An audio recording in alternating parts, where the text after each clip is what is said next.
여호와여, 나의 영혼이 주를 우러러보나이다. 나의 하나님이여, 내가 주께 의지하여 싸우니 나를 부끄럽게 하지 않게 하시고, 나의 원수들이 나를 이겨 개가를 부르게 하지 못하게 하소서. 주를 바라는 자들을 수치를 당하지 아니하려니와 까닭없이 속이는 자들은 수치를 당하리이다. 여호와여, 주의 도를 내게 보이시고 주의 길을 내게 가르치소서. 아멘. 은혜로우신 하나님 아버지, 참 감사합니다. 저희들을 버려두지 아니하시고 하나님의 백성 되게 하시고 자녀 되게 하시고 이 시간을 구별해서 주님 앞에 나와 거룩한 예배로 하나님을 높일 수 있게 해주셔서 감사합니다. 이 한 시간 우리의 마음과 정성과 뜻을 모아 하나님을 예배하는 거룩한 시간 되게 하시고 오직 하나님만을 높이는 예배 되게 하여 주옵소서. 감사드렸고 예수 그리스도의 이름으로 기도드리옵나이다. 아멘. 우리 같이 찬양하도록 하겠습니다. Oh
오늘도 함께 예배드릴 수 있도록 인도해 주심에 감사드립니다.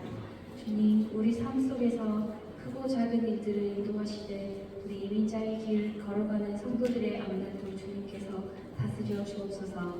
특별히 영주권을 기다리며 기도하는 성도들이 많이 있습니다. 주님께서 선한 길로 인도하시고 필요한 문을 열어주시며 기다리는 시간 속에서도 흔들리지 않는 믿음을 허락하여 주옵소서.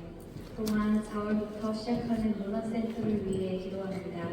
이곳이 단순한 공간이 아니라 많은 이들이 교회를 찾고 그 안에서 주님의 사랑과 은혜를 경험할 수 있는 축복의 통로가 되게 하여 주시옵소서. 하나님 아버지, 또한 아직 믿음이 연약한 성도들에게 은혜를 부어주시고 주님을 더 깊이 알아가며 신뢰할 수 있도록 인도하여 주시옵소서. 또한 여러 가지 이유로 예배에 참석하지 못하는 성도들도 기억하여 주시고 그들의 삶 속에서도 하나님의 사랑과 평안이 함께하게 하여 주시옵소서. 특별히 우리 교회 목사님과 사모님 그리고 그 가정을 위해 기도드립니다. 목사님께 지혜의 힘을 더하여 주시고 늘 성령 충만하게 하셔서 주님의 말씀을 담대히 선포하게 하여 주시옵소서. 목사님 가정에도 평안과 은혜를 주시고 늘 주님 안에서 기쁨이 넘치게 하여 주시옵소서. 오늘 예배를 기쁘게 받아주시고 우리의 찬양과 기도를 통해 영광 받아 주시옵소서. 감사드리며 우리를 구원해 주신 예수 그리스도의 이름으로 기도드립니다. 아멘.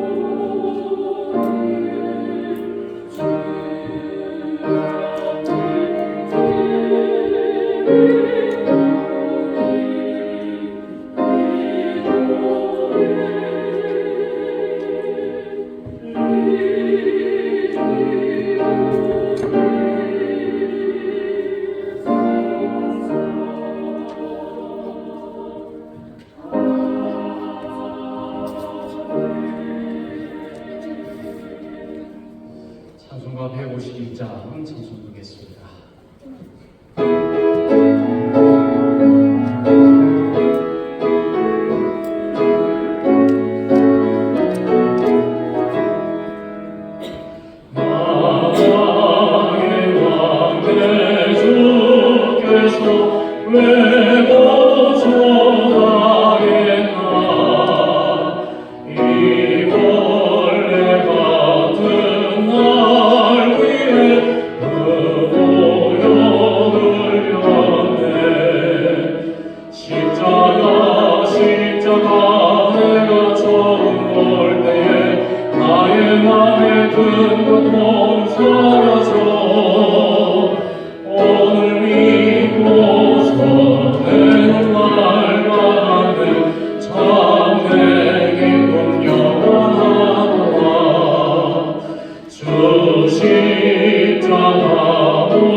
주님께 몸 바쳐서 저의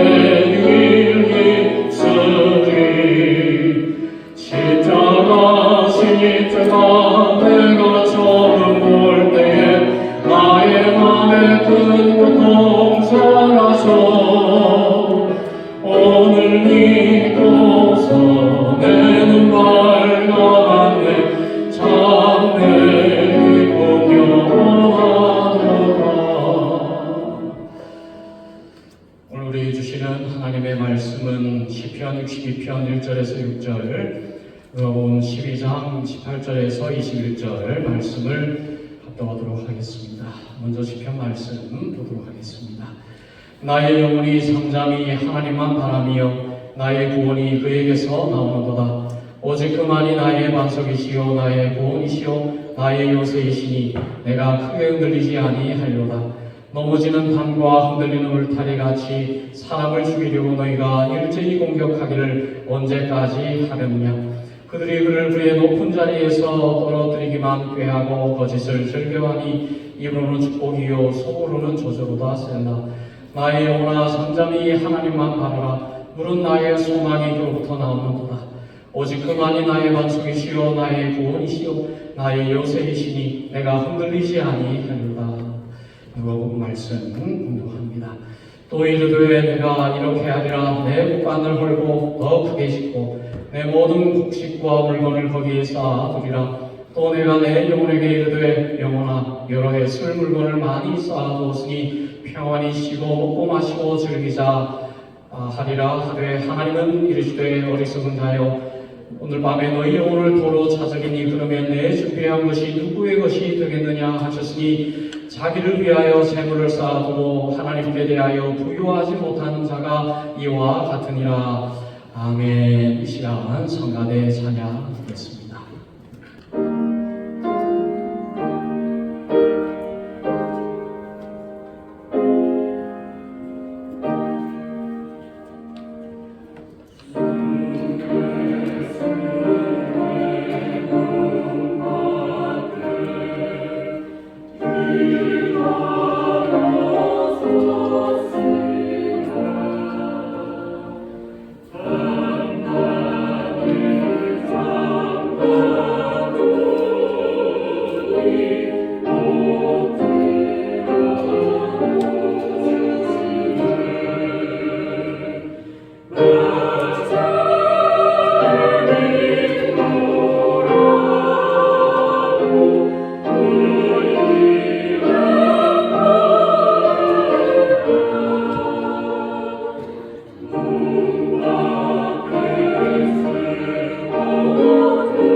자, 기도하겠습니다. 은혜로우신 하나님 아버지, 오늘도 우리에게 영의 양식을 허락하시고자 또 말씀의 자리로 이동하여 주신 하나님 감사합니다.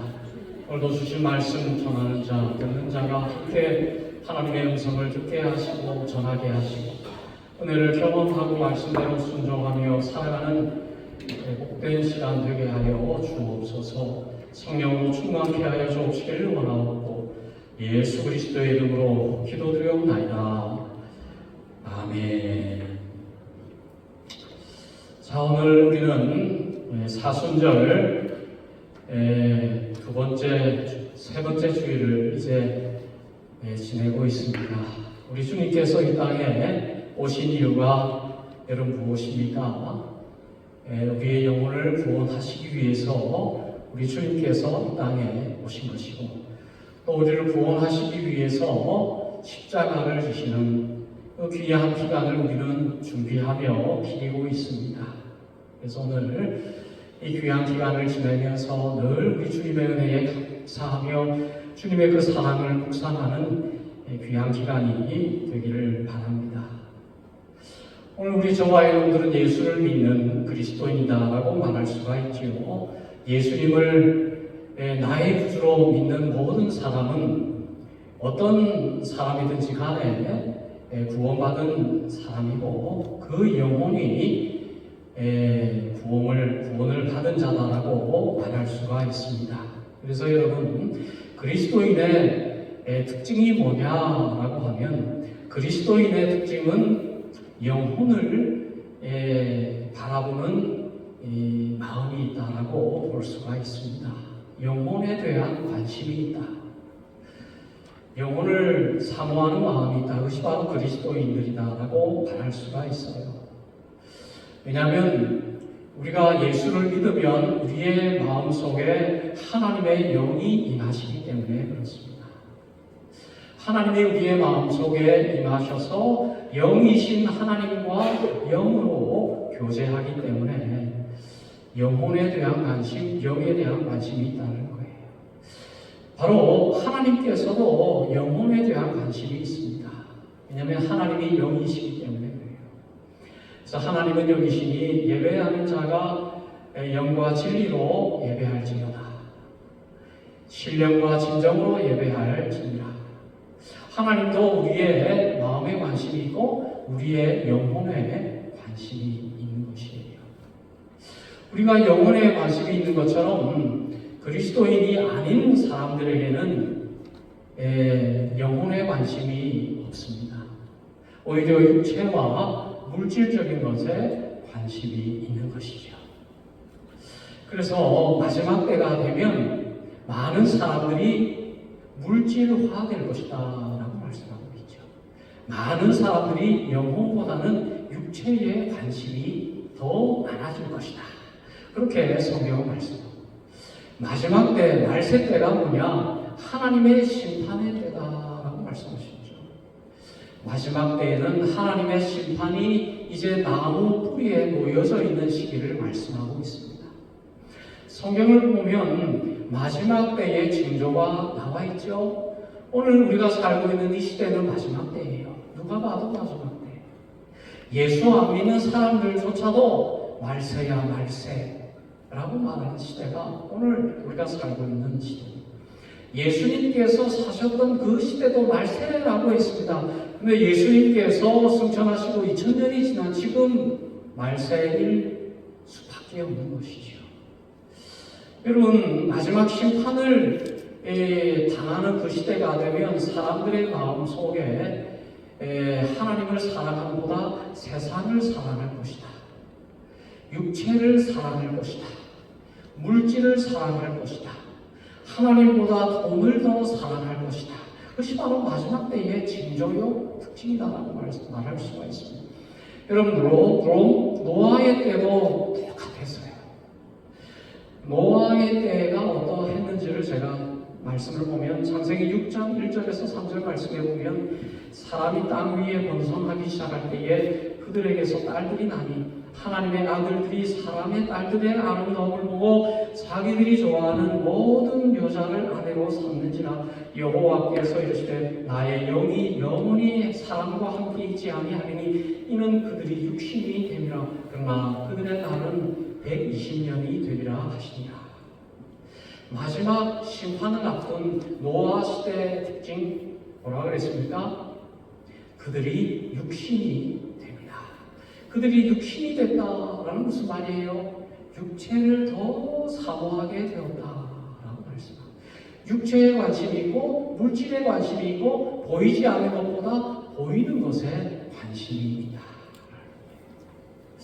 오늘 여러분 말씀을 보면 오늘 시편 62편 말씀은 다윗의 시편이다라고 말할 수가 있습니다.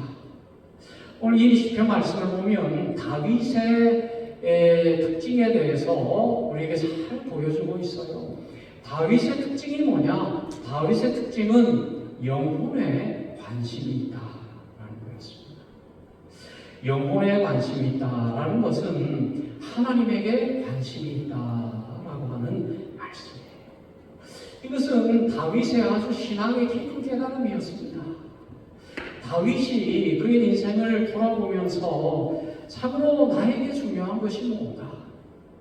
나는 과연 많은 성과를 내었고 모든 것, 한 남성이 이룰 수 있는 거의 모든 것들을 다 이루었다 해도 과언이 아닐 정도로 그런 인생을 살았던 다윗. 내어놓을 것이 굉장히 많고 자랑할 것이 얼마나 많겠습니까? 그런데 다윗은 오늘 과연 나에게 가장 중요한 것이 뭘까에 대한 깊은 깨달음을 보여주고 있는 거예요. 여러분, 신앙은 뭐냐? 신앙이 뭐냐라고 한다면 신앙은 깨달음이다라고 말할 수가 있어요. 여러분, 우리가 신앙을 배울 수 있습니다. 성경을 배울 수 있어요. 설교를 들을 수 있습니다. 성경을 볼 수도 있습니다. 그러나 들어도 보아도 몰라요. 깨닫지 못하면 모릅니다. 그리고 신앙은 깨달음이에요. 내가 깨닫는 것만큼 하나님을 알 수 있어요. 내가 깨닫는 것만큼 신앙이 자랄 수가 있습니다. 내가 5년, 내가 10년 교회를 나오고 모태신앙으로 평생 교회 생활을 하고 예수를 믿는다고 해도 성경을 많이 알고 있는다고 해도 내가 깨달음이 없으면, 말씀에 깨달음이 없으면 내가 하나님을 안다라고 말할 수가 없는 것입니다. 오늘 여러분, 이 다윗은 그의 인생을 통해서, 그의 인생의 순간순간을 통해서 그는 깨달았습니다. 여러분, 이 다윗의 인생을 여러분 잘 알지 않습니까? 목동의 출신으로 그가 이제 골리앗과의 전투에서 승리한 나머지 그가 이제 장수로 부름을 받고 왕으로 이제 여정함을 기름 부음을 받는 그 이후로부터 이 다윗에게 이어지는 고난의 그 놀라운 깊이가 얼마나 깊었는가를 볼 수 있습니다. 한 개인이 이렇게 영욕의 삶을 살 수 있단 말인가 라고 생각할 정도로 다윗은 영광과 치욕과 또 고난과 이 모든 것들을 한 개인이 이렇게 다이나믹하게 경험한 것을 우리가 볼 수가 있어요. 근데 이 다윗은 어떤 사람들보다 큰 고난을 받았습니다. 근데 하나님께서 이 고난을 주셨어요. 다윗이 자기가 이 고난 받아서 고난 받기 위해서 고난 받은 고난라기보다는 하나님께서 주신 고난인 경우가 대부분이었습니다. 하나님께서 다윗에게 고난을 주셨어요. 많은 역경을 주셨어요. 많은 어려움을 주셨습니다. 사방에 적을 주셨어요. 사울 왕을 통해서 그가 10여 년 동안 도망자로서 쫓겨다녔습니다. 사울은 다윗을 죽이려고 했어요. 왜? 그의 왕위를 다윗이 빼앗을 것이다 라고 생각했습니다. 그러니까 사울은 최선을 다해서 다윗을 죽이려 다녔어요. 그 당시에 이스라엘의 면적이 그렇게 크지 않아요. 지금도 이스라엘이 크지가 않습니다. 우리나라로 따지면 경상남도보다 면적보다 작은 땅이 이스라엘이에요. 우리 사는 산림이 있는 것도 아니고 그 광야와 사막과 이 허허벌판을 도망자로서 도망다니는 이 다윗은 하루하루가 죽음 앞에 놓여 있는 삶이에요. 정말 그 10여 년 동안의 삶을 죽음을 앞두고 있는 삶입니다. 그런 고난 앞에서 다윗은 하나님 앞에 늘 기도했겠죠. 왜 하나님, 왜 나에게 이런 고난을 주십니까? 내가 왕이 된다고 했습니까? 하나님께서 나에게 기름 부으셔가지고 내가 왕이 된다고 그러는데 하나님 왜 제가 왕이 되어야 되고 내가 왜 이런 고난을 당해야 합니까? 여러분, 다윗이 그 고난을 이해했을까? 10여 년 동안 도망자로서 도망다니면서 그 고난을 이해했을까? 이해하지 못했을 거라고 저는 생각해요. 왜? 너무너무 어려서 너무너무 젊었기 때문에 어떻게 인생을 알고 삶을 알겠습니까? 신앙을 알겠습니까?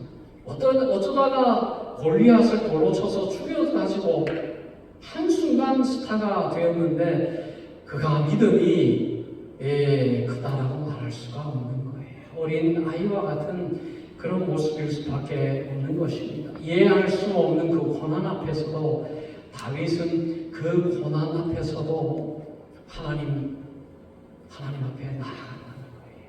여러분, 여기에서 우리는 욥과 닮은 모습을 볼 수 있습니다.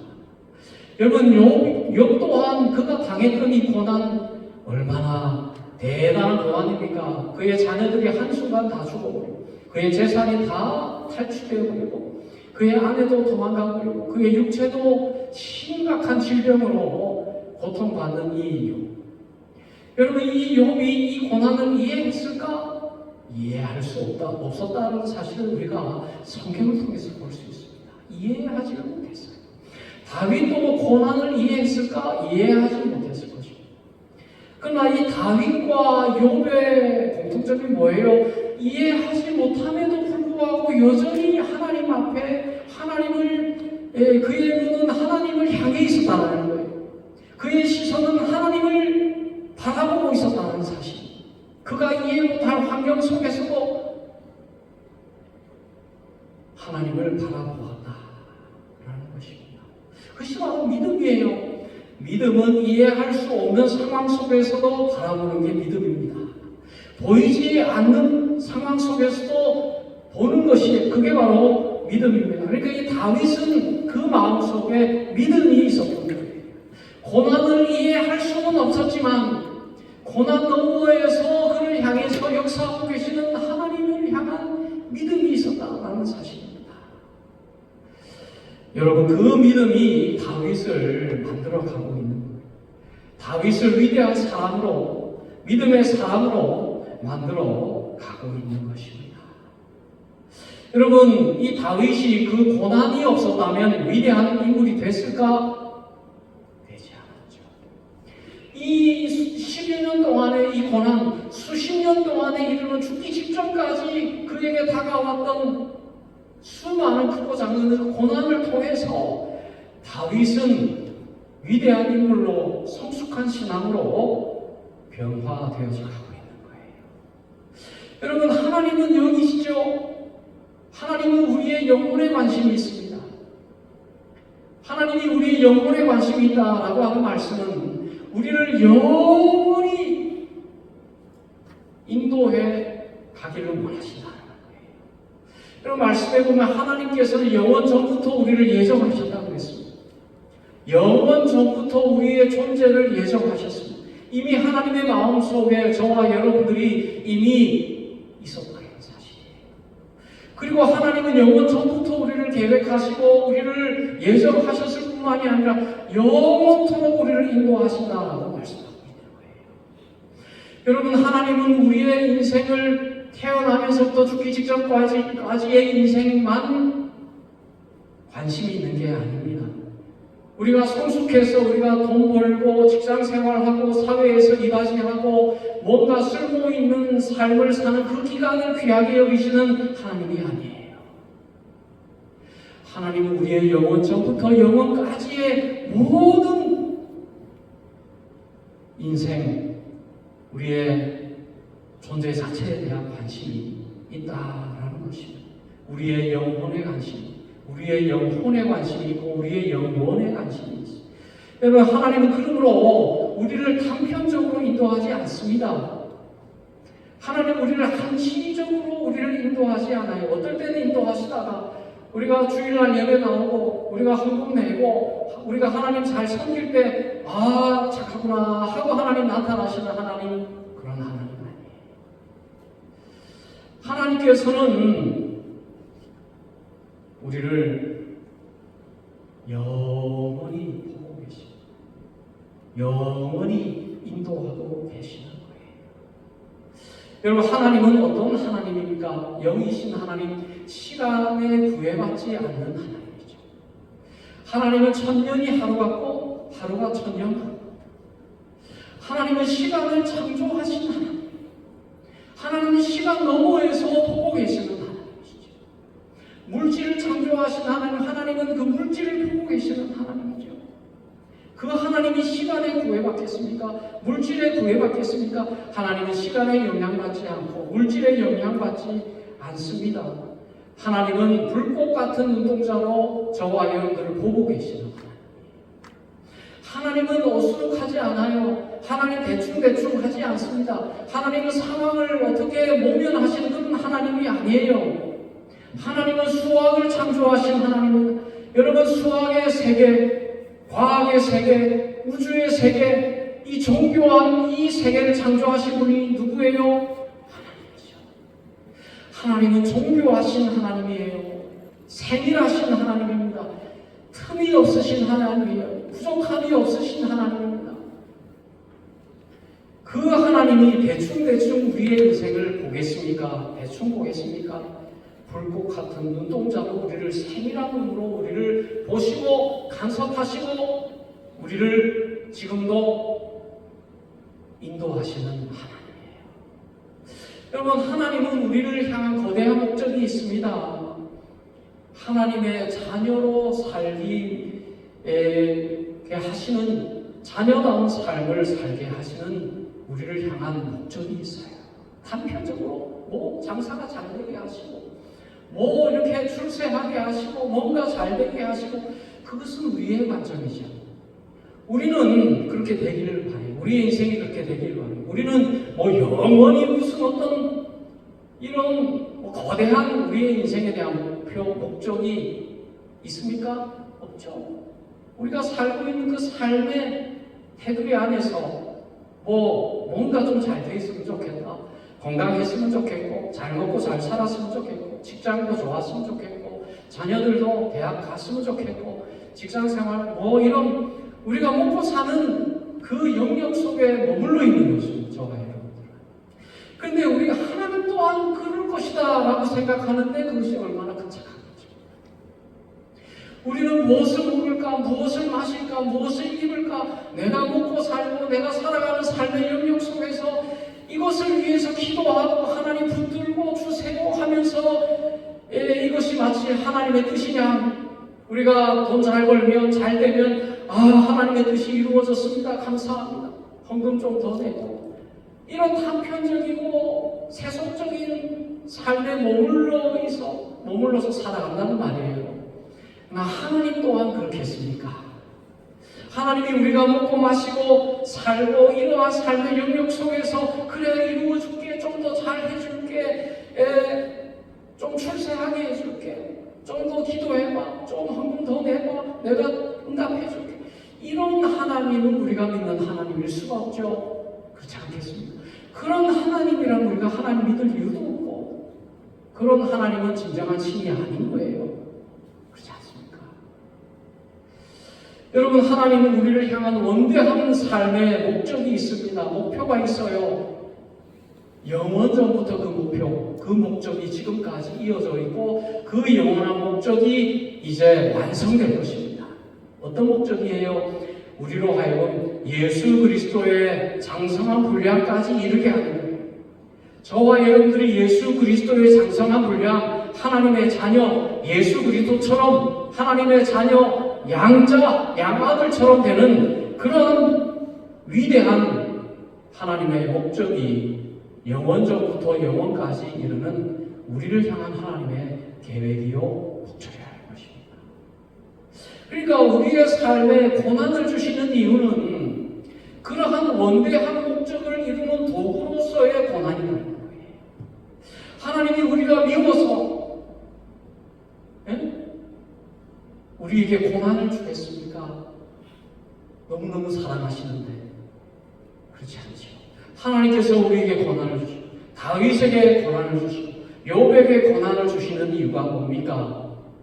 세상을 바라보지 말고 세상의 미련을 갖지 말고 세상의 물질, 세상의 건강, 세상의 잘됨 여기에 목표로 삼지 말고 더 하나님의 목표를 향해 나아가라는 거예요. 그러니까 여러분 오늘 저와 여러분에게 정말 중요한 것이 뭡니까?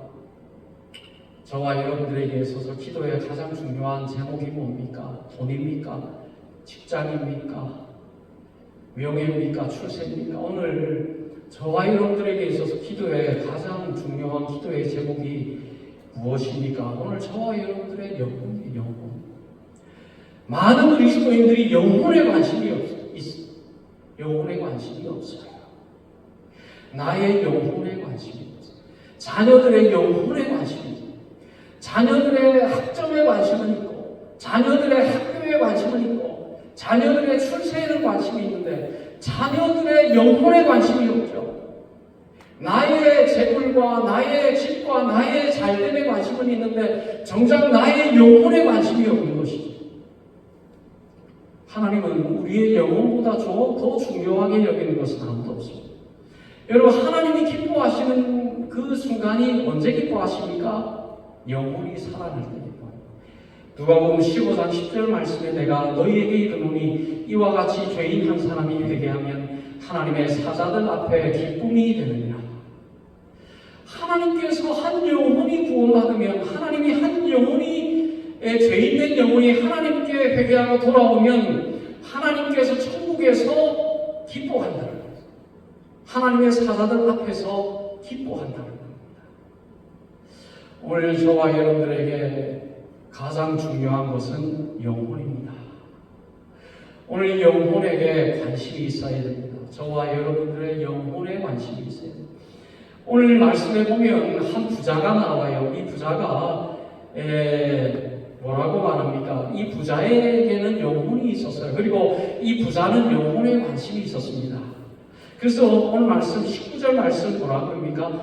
또 내가 내 영혼에게 이르되 영혼아 여러 해 쓸 물건을 많이 쌓아두었으니 평안히 씹어 먹고 마시고 즐거워하자 하리라. 이 부자도 영혼을 알았어요. 영혼에 관심이 있습니다. 그 당시 이스라엘에서는 영혼이 있다고 생각을 안 했어요. 죽으면 끝난다고 생각했습니다. 구약시대 때 거의 다 그랬어요. 근데 이 부자는 죽어도 끝이 아니다라고 생각한 사람이에요. 영혼이 있다고 생각했습니다. 그래서 영혼에게 말하는 거예요. 영혼아 먹고 마시고 즐거워. 그러니까 이 영혼이 있다는 것은 알았지만은 뭘 몰랐습니까? 이 영혼에게 정말 필요한 것이 무엇인가를 이 부자는 알지 못했어요. 이 영혼에게 필요한 것은 곡간의 곡식과 물건이라고 생각했습니다. 여러 해 동안 쓸 물건이 내 영혼에 나에게 필요하다. 평안히 쉬고 즐거워할 수 있는 그러한 이유다라고 그는 생각했어요. 영혼이 있다라고 생각하는 것은 참 좋은 일이었습니다. 그러나 정말 영혼에게 필요한 것이 무엇인가를 알지 못하는 것은 그에게 불행이었습니다. 여러분 영혼이 곡식이 필요하겠어요? 영혼이 물질이 필요하겠습니까? 그런데 마치 곡식이 이 영혼에게 필요한 것처럼 그렇게 생각했습니다. 그때 뭐라고 했습니까? 20절 말씀에 하나님은 이르시되 어리석은 자여 오늘 밤에 내 영혼을 두고 찾으리니 그러면 내 준비한 것이 누구의 것이 되겠느냐 하였습니다. 어리석다. 영혼에 대해서 가장 필요한 것을 모르는 어리석은 자여, 영혼에게 필요한 것이 무엇인가를 모르는 자여, 어리석은 자여. 내가 내 영혼을 도로 찾으리니 내 준비한 것이 누구의 것이 되겠느냐. 그러니까 이러한 물질적인 것, 세상적인 명예와 출세와 이 보이는 것들은 나의 영혼에, 영원한 곳에 아무런 필요가 없다는 거예요. 여러분, 곡식은 무엇에 필요한 것입니까? 먹는 것은 무엇에 필요한 거예요? 나의 육체에 필요한 거죠. 집이 무엇에 필요한 겁니까? 그 집에서 살 수 있는 비를 피하는 육체에 필요한 것이죠. 직장인 왜 필요합니까? 먹고 살려고 나의 육체에 필요하죠. 그렇지 않습니까? 여러분, 육체에 필요한 것을 마치 나의 영혼을 위한 것이다라고 착각하며 살아가는 거예요. 많은 사람들이 착각하고 있습니다. 마치 돈이 나를 구원시켜 줄 것만 같은 생각으로 살아가요. 물질이 영원한 것과 같은 그런 생각으로 살아가는 많은 사람들이 있습니다. 여러분, 다윗은 모든 것을 다 누리고 다 이루었던 사람이에요. 그럼에도 불구하고 다윗은 뭐라고 고백하고 있습니까? 1절에 우리 1절 말씀 같이 봉독하겠습니다. 1절 시작. 나의 영혼아 잠잠히 하나님만 바라며 나의 구원이 그에게서 나오는도다. 자, 우리 큰 소리로 다시 한번 시작. 나의 영혼이 잠잠히 하나님만 바라며 나의 구원이 그에게서 나오는도다. 다윗이 마치 제3자가 되어서 자기에게 지금 명령하고 있는 거예요. 나의 영혼아 잠잠히 하나님만 바라봐. 나의 구원이 그에게서 난다. 이게 바로 신앙의 깊은 깨달음이에요. 명예도 구했고 얻었고 물질도 얻었고 모든 것을 다 얻어보았지만은 그런 깨달았습니다. 나의 영혼이 가장 중요하다. 그리고 나의 영혼에게 있어서 가장 중요한 것은 뭐다? 하나님을 바라보는 것이 나에게, 나의 영혼에 너무너무 중요하다라는 것입니다. 여러분, 하나님은 나에게 옵션이 아니에요. 하나님은 나에게 선택사항이 아닙니다.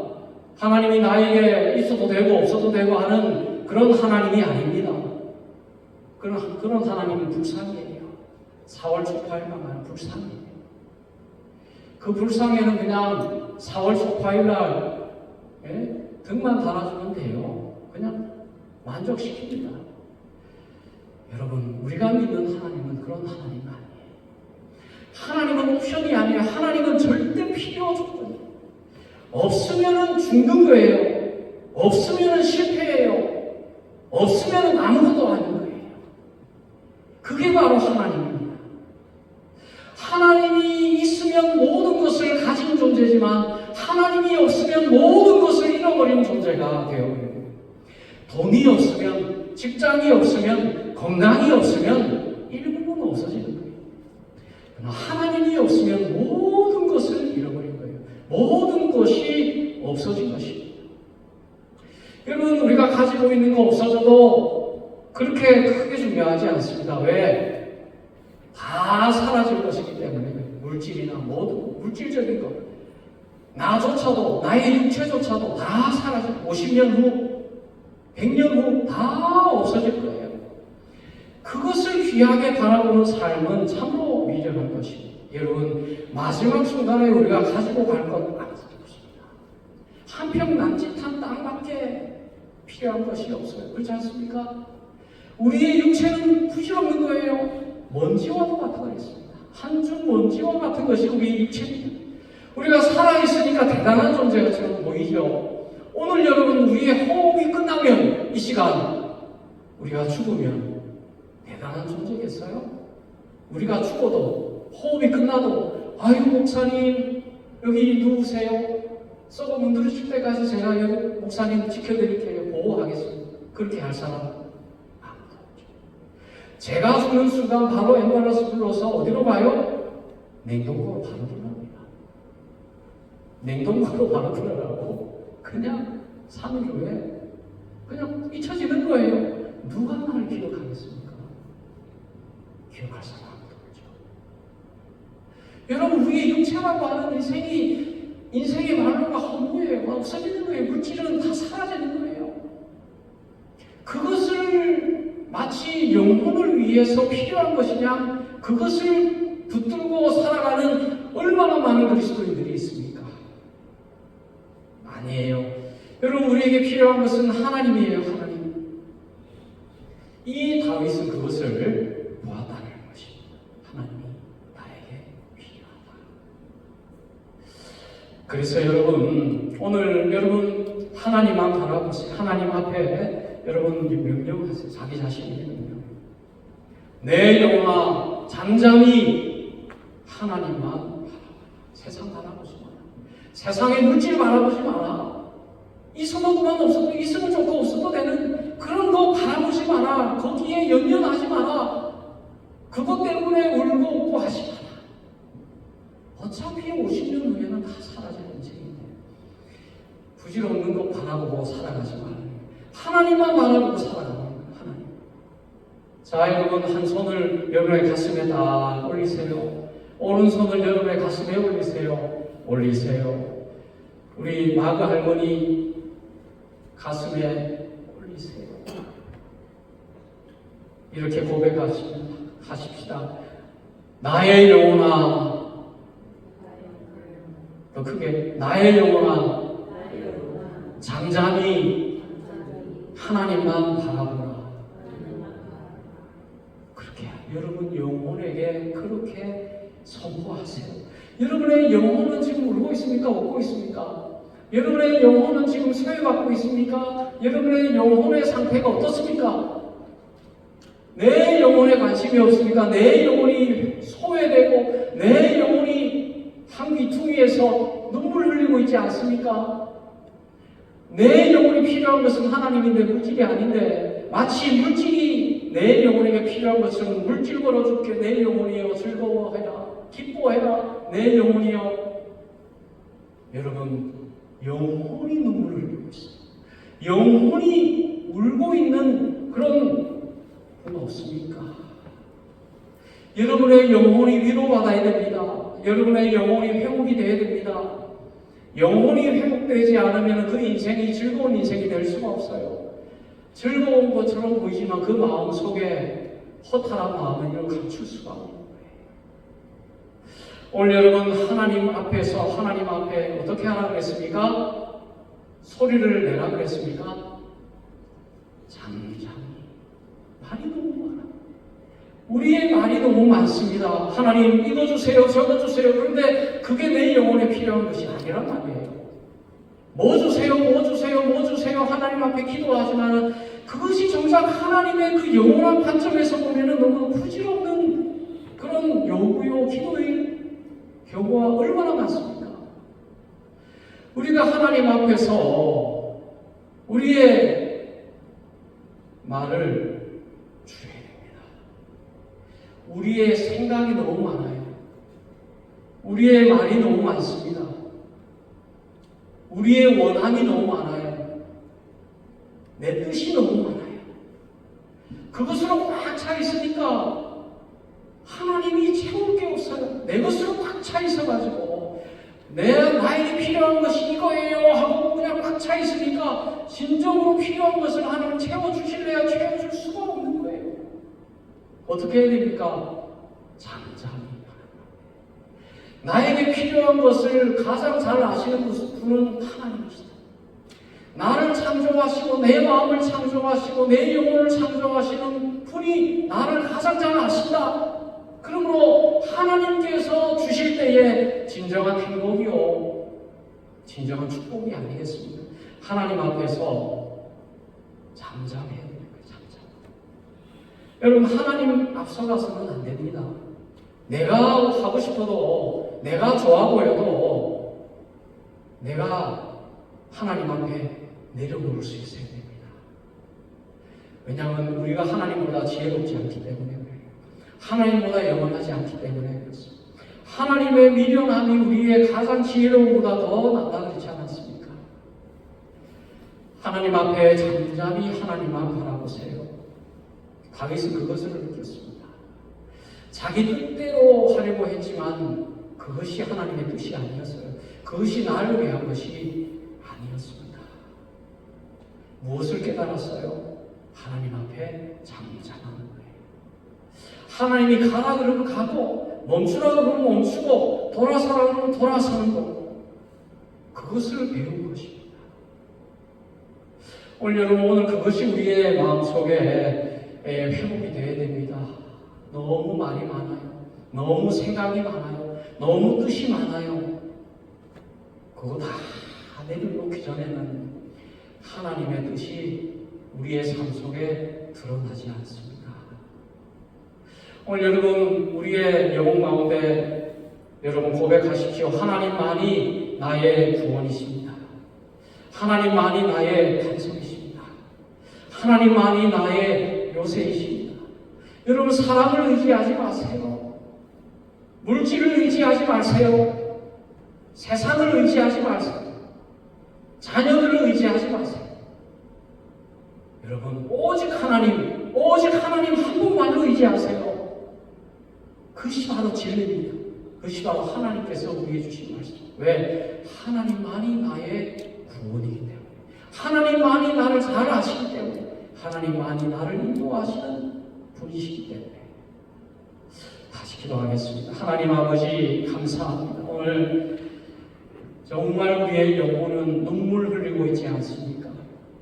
오늘 내 영혼을 향해 선포하게 하시고, 내 영혼아 잠잠히 하나님만을 바라보라. 하나님만이 나의 반석이요 구원이요 요새임을 기억하는 저희들 되어줄 수 있도록 하나님 축복하여 주옵소서. 감사드리고 예수 그리스도의 이름으로 기도드렸나이다.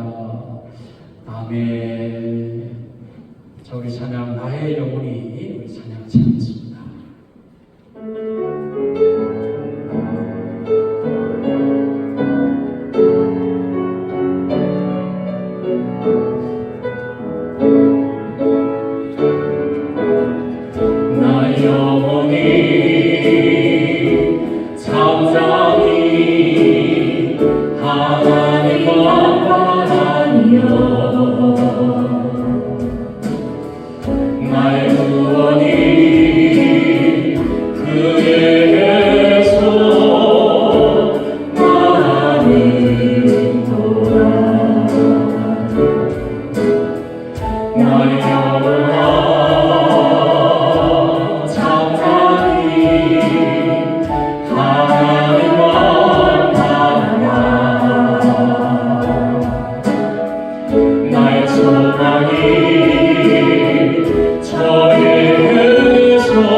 주만이 나의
이제는 우리 구주 예수 그리스도의 구원의 은혜와 아버지 하나님의 지극하심을 사랑하심과 성령 하나님의 교통하심이 영혼을 사랑하며 하나님만을 바라보는 삶을 살기를 원하는 하나님 백성들 머리 위에 이제부터 영원토록 함께 하시기를 축원하옵나이다. 아멘.